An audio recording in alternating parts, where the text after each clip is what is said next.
श्रीमत्समस्त भुवन प्रसिद्ध महिषूरु महासंस्थान महासाम्राज्ञे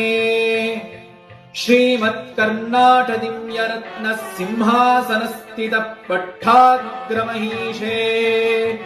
कावेरी कपिला मध्यस्थ अष्टदल पद्म कर्णिका शृंग महाफलाचल स्थिते अलिकुल महाकुलाकुल संकुल यदुकुल वंशाब्दि चंद्रिके यदुराय कृष्णराय राध्यदुवीर युगाध्यक्ष वीर सेव्यमान दिव्य पदाम्बुजे श्रीपीठ महापीठ चंपकावरण स्थित क्रौंच पीठ विराजमान देवदेवते दिव्य चामराज मुनिभूषित अग्निकेशालंकृत कुंडमाला नक्षत्र मालिका शोभित सुरतारनायिके श्रीमज्जगदंबिके श्रीमच्चामुण्डाम्बिका महादेव्यै